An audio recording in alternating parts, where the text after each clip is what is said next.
শিবিরের ছেলেরা রিস্ক নিয়ে দর্শের জন্য দাঁড়ালো। মায়ের শুরু হলো। 40 জনের মতো আহত। 2 ঘন্টা 3 ঘন্টা মসজিদে তালাবদ্ধ করে ওদেরকে রাখা হয়েছিল।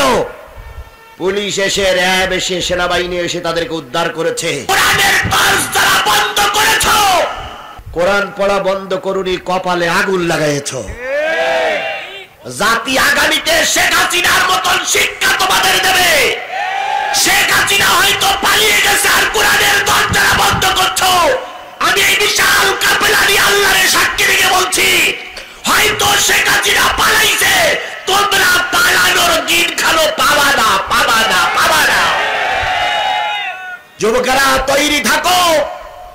ঢাকা বিশ্ববিদ্যালয় তোমাদের দখলে, জাহাঙ্গীরনগর বিশ্ববিদ্যালয় তোমাদের দখলে, চট্টগ্রাম বিশ্ববিদ্যালয় তোমাদের দখলে, রাজশাহী বিশ্ববিদ্যালয় তোমাদের দখলে। আগামী দেশ টুপিওয়ালাদের দখলে আসবে। ফেরাউনের বাচ্চারা যতই হুঙ্কার দেয় কিছুই করতে পারবে না, পারবে না, পারবে না। ছাত্রদের মেলে বিরিয়ানি খেতে চেয়েছিল, বিরিয়ানি কপালে জুটিনি। ওর থেকে শিক্ষা নিয়ে এখন জামাত এবং বিএনপির চলতে হবে।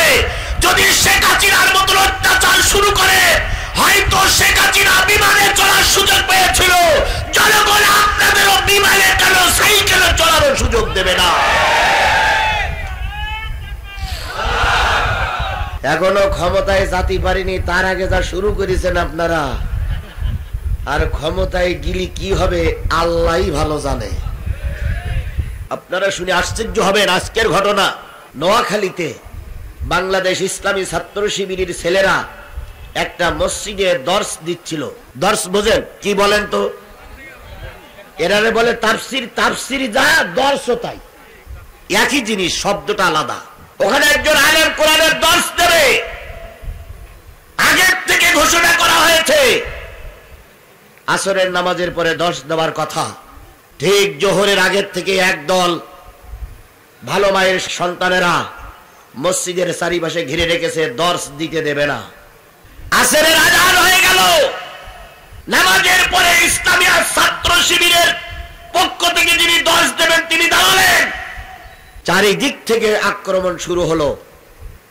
আমার বাংলাদেশে, যে দেশে 5 লক্ষ মসজিদে আযান হয়, যে দেশে লক্ষ লক্ষ মাদ্রাসা, সেই দেশে তারা কোরআনের দর্শ দিতে দেবে না। এটা আবু জেহেলের খাসলাত, এটা মুসলমানের খাসলাত নয়। শিবিরের ছেলেরা রিস্ক নিয়ে দর্শের জন্য দাঁড়ালো। মায়ের শুরু হলো। 40 জনের মতো আহত। 2 ঘন্টা 3 ঘন্টা মসজিদে তালাবদ্ধ করে ওদেরকে রাখা হয়েছিল। পুলিশ এসে, র্যাব এসে, সেনাবাহিনী এসে তাদেরকে উদ্ধার করেছে। এটা কি ভারতের অঙ্গরাজ্য না দ্বিতীয় বৃহত্তম মুসলিম বাংলাদেশ? কোরআনের দর্শ যারা বন্ধ করেছো, কোরআন পড়া বন্ধ করুনি, কপালে আগুন লাগাইছো। জাতি আগামীতে শেখ হাসিনার মতন শিক্ষা তোমাদের দেবে। শেখ হাসিনা হয়তো পালিয়ে গেছে, আর কোরআনের দরজা বন্ধ করছো। আমি এই বিশাল কাফেলা নিয়ে আল্লাহর সাক্ষী রেখে বলছি, হয়তো শেখ হাসিনা পালাইছে, তোমরা পালানোর দিন খালো পাবা না, পাবা না, পাবা না।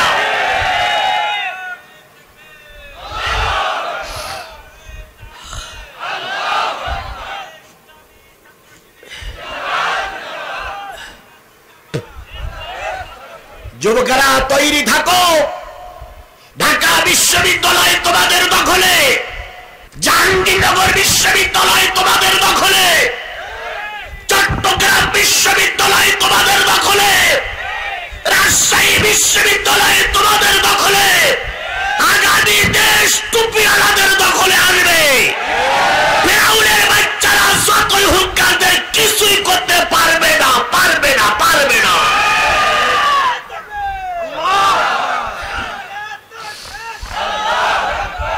এরকম একটা বাংলাদেশ আমরা দেখতে চাই কি চাই না? যে বলেন টুপিওয়ালারা ক্ষমতায় যাক, এরকম একটা বাংলাদেশ আমরা দেখতে চাই কি চাই না? কথা বলতাম, পিছন দিকে ভয় থাকতো, লাইট নিবাই পালাই যেতে হয়েছে। এখন লাইট নিবাতে আসলে সেইটারে নিবাই দেওয়া হবে ইনশাআল্লাহ। এখন মাইক কেড়ে নিতে আসলে সেইটার কণ্ঠ কেড়ে নেওয়া হবে। এখন যদি আলেমের গায়ে হাত তোলে জনগণ তার জুতা পিটা করে হাসপাতালে পাঠাবে। শুধুমাত্র খেয়াল করবেন, একই মশারির ভিতরে আমরা 16টা বছর দুই দলের নেতারা ঘুমাইছি, কথা বলে ঠিক না ঠিক? এখন একজন আর একজনের শত্রু হওয়া বলে শেখ হাসিনারে আবার আসার সুযোগ করে দেওয়া। এই জন্য একজন আর একজনের প্রতিপক্ষ নয়, একজন আর একজনের বন্ধু হিসেবে আগামীতে কাজ করতে চায়। এই কথাটা জামাতের আমির বলতে পারে, আপনারা বলতে পারেন না কেন? জামাতের আমির সাহেব বলেছে, কেন্দ্রীয় আমির ডাক্তার শফিকুর রহমান বলেছে, আমরা যদি ক্ষমতায় যাই বিএনপি হবে আমাদের বন্ধু, আর বিএনপি যদি ক্ষমতায় যায় আমরা তাদের বিরোধী দল হিসেবে তাদেরকে সংশোধনী দিয়ে একসঙ্গে থাকার জন্য চেষ্টা করব। এটা জামাত ইসলামের লোক বলতে পারে, কিন্তু আমার একই মশারির ভিতরে থাকা ভাইটার মুখ দিয়ে কথা কেন বের হয় না? কি কথা বলেন? কথা বলেন। আমি কি কথা বাড়াই বলছি না ঠিক বলছি? যত আমাদের শত্রুতা বাড়বে তত শেখ হাসিনা আসার সুযোগ পাবে, কথা বলে ঠিক না ঠিক?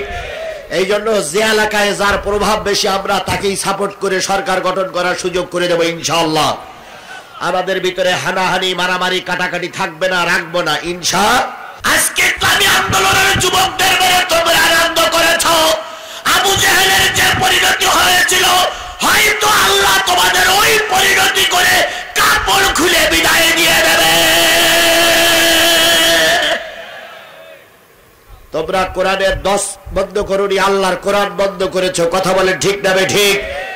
তোমরা মা বোনের হেজাব খুলুনি, স্বয়ং আল্লাহর কোরআনের পরে তোমরা আঘাত করেছো। আল্লাহ এর প্রতিদান আজ হোক কাল হোক দেবেই দেবেই দেবেই ইনশাআল্লাহ। আমি আজকে যুবকদেরকে বলি, যে কায়দায় আক্রমণ করেছে অন্তত ওই কায়দায় না হলো কিছু কিল বক্সিল মারলি, যারা আক্রমণ করেছে তারা এক শহরে থাকতে পারত না। সবসময় ধৈর্য ধারণ করলে হয় না, মাঝে মাঝে দুটো একটা লাগাতে হয়। আপনারা যদি না পারেন আবার ডেকে নিয়ে আসবেন, কারণ সবসময় ধৈর্য ধরো, ধৈর্য ধরে এটা সবসময় কাজে লাগে না, মাঝে মাঝে দুই একটা লাগানো লাগবে। কথা বলেন, কথা বলেন। হেকমত অন্তত নেতারা চুপ করে আছে, কিন্তু আমরা কর্মীরা সবচেয়ে চুপ করে থাকি, ওরা ঘাড়ের পরে দিন দিন করে নাচবে। তো বলুন তো, ছাত্র শিবিরের ছেলেরা মাইর খেয়ে ওদের সম্মান বেড়েছে না কমেছে? জোরে বলেন, বেড়েছে না কমেছে? গোটা বাংলাদেশের মানুষ বুঝেছে এখনো ক্ষমতায় যাওনি, তাই কোরআনের পর আঘাত। আওয়ামী লীগের প্রেতাত্মা তাদের উপর ভর করেছে। ও ভাই, যারা এই শিবিরের ছেলেদেরকে আহত করেছে তারা কি কাজটা ঠিক করেছে ভাই? আল্লাহ ওদের হেদায়েত দিক, আল্লাহ ওদের হেদায়েত দিক।